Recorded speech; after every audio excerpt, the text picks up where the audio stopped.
Welcome to the therapy session. The Battle of Anfield is gone. What a humiliating result. Never did I expect us to lose 0-7, and I don't think Erik ten Hag expected it himself.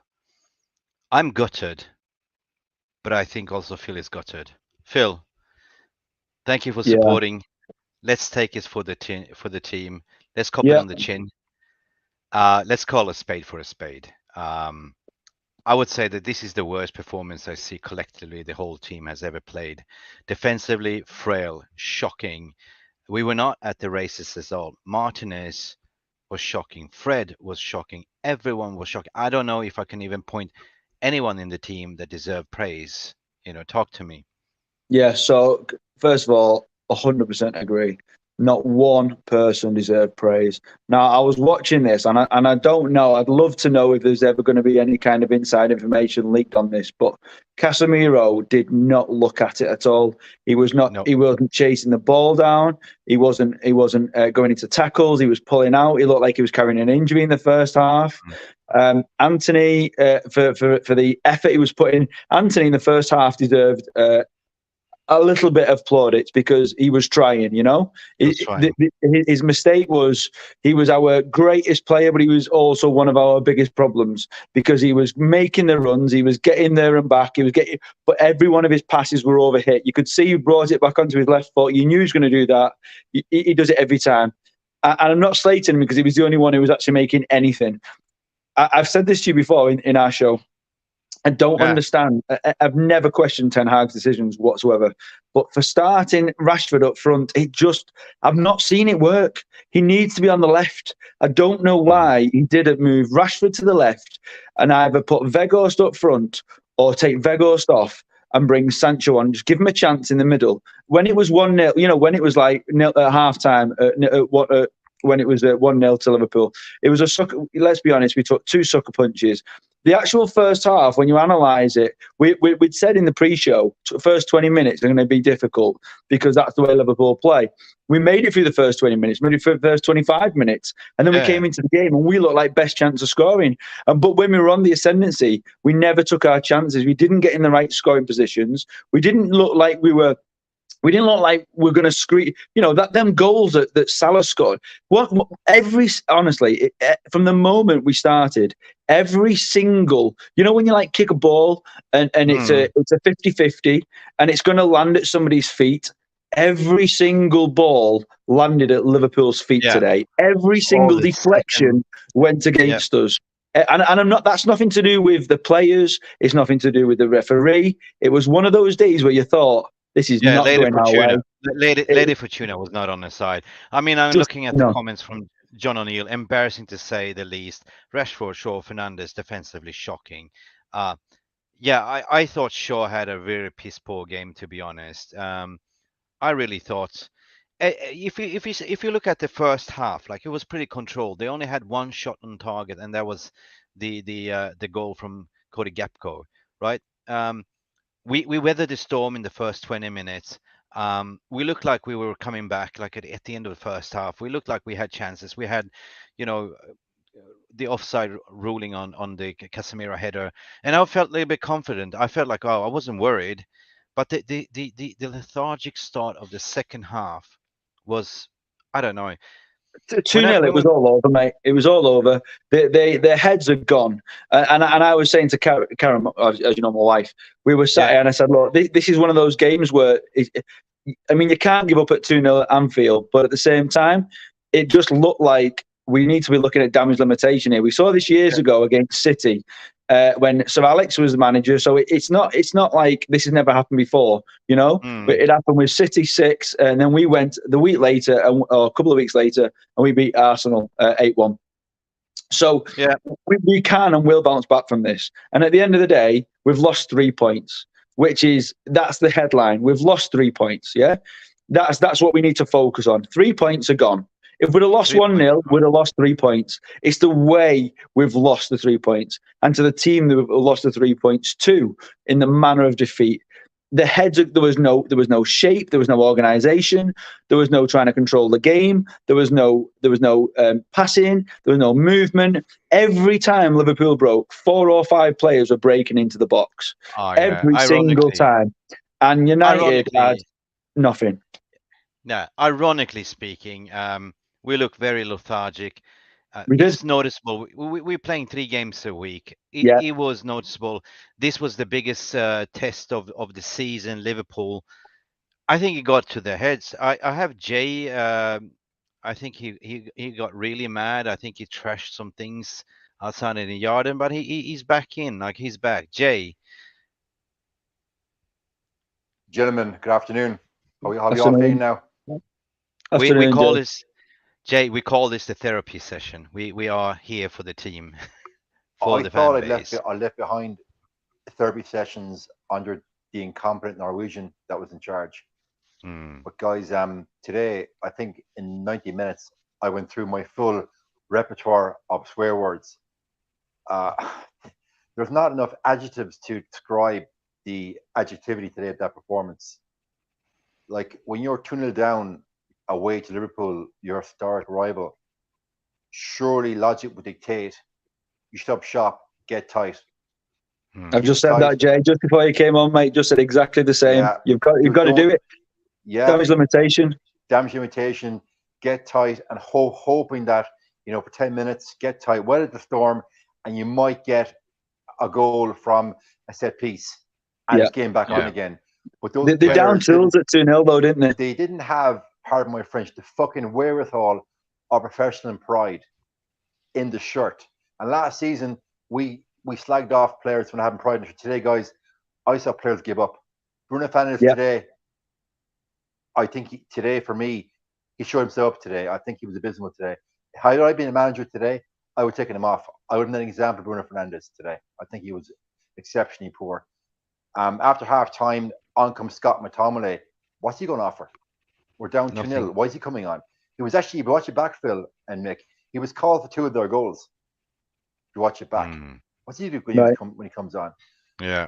Like, a lot of fans are going to say, bad day at the office. It's just 3 points. But now it's 7 goals negative to our goal difference. That's it. Come last game of the season, if we're fighting between 3rd and 4th place and goal difference, we could come back and rue that loss. I know it's 3 points, but those 7 goals today, guys, scare me for goal difference. I'm worried. Yeah, I do feel that a lot of those players, after winning last week in the Carabao Cup, I think some of them think, okay, now we've won our medal, to go up the pedal. And today, it showed today. People are going to say 3 games in 1 week. I don't accept that. You're a professional. Try to do your job. Today, quite simply today, those players didn't do their job for me today. Jay, I totally echo what you're saying, and I have 3 things to counter to your statement. Number 1, I think they're gonna get a pelters from Erik ten Hag after this game, right? He looked like, he was really, really angry. Number 2, what really pisses me off was those 2 players that we were, chasing in the summer. We're talking about Gakpo, right? We're talking about Darwin Noodles, right? Those haven't been playing at all. Like, they haven't been a successful Liverpool. They just happened to turn up today against Manchester United. In the preview, we also talked about their midfield being shocking. They absolutely bossed our midfield. Henderson was man of the match for me. I know it's been given to Salah, but Henderson was man of the match. And number 3, what pisses me off, when the camera panned in, again, the battle between Sir Alex and what's his name? I don't want to mention his name. Dalglish, right? Dalglish. Yeah, he was sitting there gloating, smiling, and I was like, oh, not again, not again. But this is embarrassing, right? This is complacency. Again, what you were saying. Okay, we won the cup. Yeah, we won the FA. We qualified for the FA. We thought, like, we are on the good run of form. This is tricky, right? You come to Anfield and they turned up for the game. They put up the prime form gegenpress Jurgen Klopp football, and we were just lost, right? I said in the first half we were okay, we were lost, we weathered the storm, right? We looked like we were coming back 10 minutes, like, you know, before the first time whistle. We had a couple of dodgy rulings, we had the offside, and I thought, like, second half defensively, you know, we talk about the Bermuda Manchester triangle that was dismantled, right? I thought Luke Shaw was off position. I thought Martinez has a shocker for the first time. Varane looked a little bit off, and Casemiro looked like he had a knock. According to John O'Neill, he says also, yeah, Casemiro was injured, I'd say. Yeah, he Yeah, I didn't was look saying very at much. the beginning, Jay. I was just saying about how I think Casemiro looked completely off it from the very beginning. He didn't look like he was going into tackles. He didn't look himself at all. I'm not blaming him, but if the team have come to rely on him and he wasn't giving his best at all, then the rest of the team just seemed to follow that suit. Because I mean, the only person who seemed to be trying in the first half for me was Anthony. He wasn't successful in his crosses, but he was trying. You know, he was trying to get some crosses in, and he was tracking back, and he was trying to make a bit of a nuisance. It wasn't great at all, but he was trying. But absolutely, you know, I think several of us have said it now. That second goal, they just gave up. I mean, it came at the wrong time. We've seen it before in the Premier League, but it was awful. I mean, I'm just watching it now. That first goal again from Gakpo, right at the wrong time of the half. We were on the ascendancy. They just broke and made us look stupid. I think Ten Hag probably got some of his. It's easy to say after the game at 7-0, you know, but I think he did get some of his players wrong today. Starting 11, I think Rashford should have been on the left. I think, you know, the minute. I'm not sure whether it should have been Dallo or Wan-Bissaka. I know we were questioning it, discussing it before the show, before the game. But I think there was. I just think just try something different, you know. I'm just watching Casemiro here falling over for the second goal. Casemiro falls over. Varane falls over. Shaw bounces off his thigh. Shaw, then nobody goes into it. Martinez is left on his own. There was a couple of decisions I think should have gone towards United, which I thought, hang on a minute, that was a bit. And I'm still not sure how that last goal off. I think it was Salah's. I can't remember. There was that many of them. The last goal, I think it was offside, but VAR were, no, it don't matter. You can just have it. That's pretty much how it felt. Everyone had give up. Everyone had just packed up and gone home. United had done that after 2 goals, and it's as simple as that, you know. Packed up after 2 goals, gone home. It is a bad day at the office from that perspective. I know what you're saying, Jay. It's much more than that. But at the end of the day, what we've got to do now, we can't let this finish our season, because if we do, then it's they've won much more than a game. They've won the war, and that cannot happen. This has now got to be. I mean, Ten Hag is going to rip heads right now. You know, I'm surprised we can't quite hear him from here. I'm waiting for the live interview, but I think we'll probably, if it turn this off, I'll probably hear him from here because I live that close. But I think, you know, he's going to rip into the team. We've got to see changes. We are going to see fatigue. It is going to come in. I know what you're saying. You can't say 3 games. It is the job, but they're still human at the end of the day. This three games, a game every 3 days has been going on since I think it's the 31st of December, something like that. That is like no other team have done this season whatsoever, and we are starting to feel it. We have got injuries. We didn't have great options off the bench, but starting Rashford on up the centre forward is not for me. Absolutely not. And I'm not saying that the whole thing was a mess. The shape, the defensive line, everything was all over the place. The passing was poor. The decision making, the biggest thing. I mean, obviously Liverpool had a game plan. They came straight into the game, and everything was closed down by 2 or 3 players from the off. We didn't have a second to think. We didn't have a second to make I'll play this over here. I'll play this pass. As soon as we were making a pass, they were on to the next one. 2 or 3 closing it down. I said before the game, United wanting it more. That is my biggest mistake I've made in my statements in recent weeks. Absolutely, Liverpool were here to take us to the cleaners, and they did it very, very well. Thank you, Phil. I'm going to go big up for Konkulu's Superwood. The player looked fatigued. They gave up after the second goal in the second half. 2 Shaw mistakes back to back made it 3-0. Yeah, 100%. This is what we've been saying. Big up Konkulu for coming on to the channel and have you say the therapy session. We got to take it. Jay O'Neill is saying they lost their heads. Rashford gave up. Yep. Fernandes was throwing his hands up after 85 minutes to Ten Hag, saying he should come off when Elanga came on.